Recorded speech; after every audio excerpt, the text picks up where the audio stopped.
So we've asked everybody here to come this morning and say a few words about their business. So let's go to Sticky Fingers if we can. Yeah, thank you.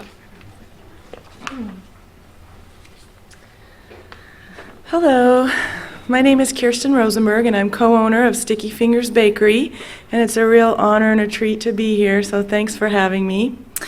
Briefly, Sticky Fingers Bakery is an all-vegan bakery and cafe, and probably most of you by now know what vegan means, but it doesn't mean we're from the planet Vega. It means vegan means no animal products, and for myself and my business partner, we are vegans. We don't eat any animal products or use any animal products, but that's what Sticky Fingers is. We make all of our products without eggs or dairy or butter or milk or any animal-derived ingredients.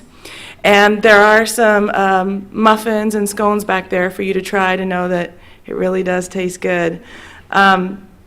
And we started off we opened our doors in October 2002 down on 18th Street in the Adams Morgan area, and it was a basement level 800 square foot size, little tiny, oddly shaped space. And the reason we opened there is because at the time my business partner lived in the neighborhood and there had been another bakery there, and she had been renting time in that bakery to start making these products for people, the vegan cakes and cookies, and everybody loved it. And then she got the idea, well, I want to open a storefront, and she found me. We'd known each other through our work in animal advocacy, and she approached me about joining up with her as her partner.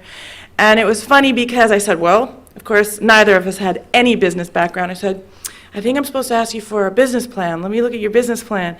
She's like, great. She shows me a piece of paper that probably has less writing on it than this piece of paper. And I looked at it and I was like, yeah, looks good, looks doable, I'm in.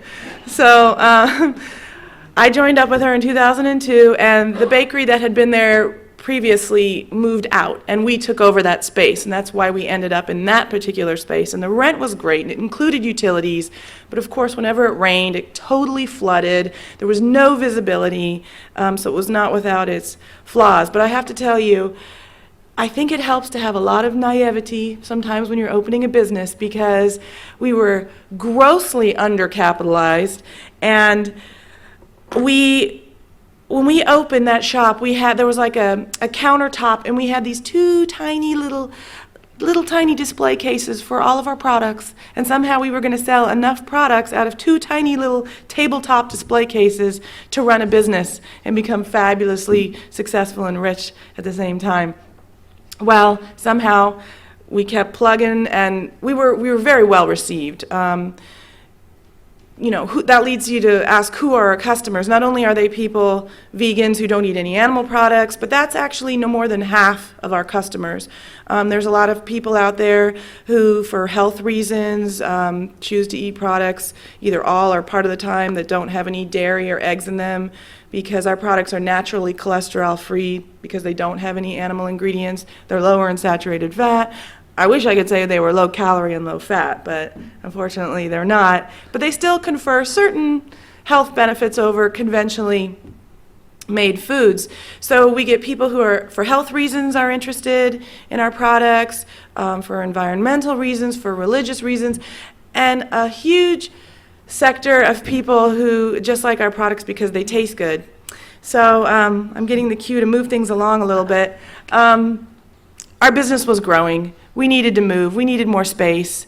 Columbia Heights looked like the perfect place for us because of all the commercial and residential revitalization going on.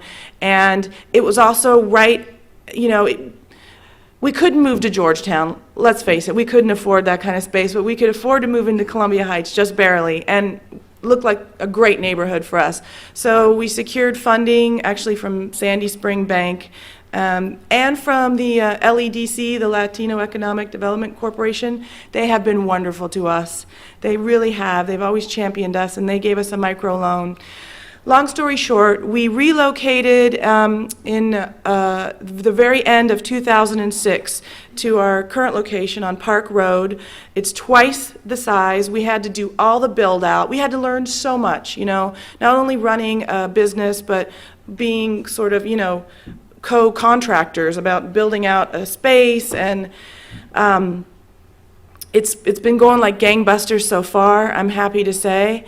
Just jumping around a little bit, we found people talk about SBA loans and stuff. That, for whatever reason, that really was not an avenue that worked for us. Just FYI, if anyone's interested, it was conventional bank loans for us.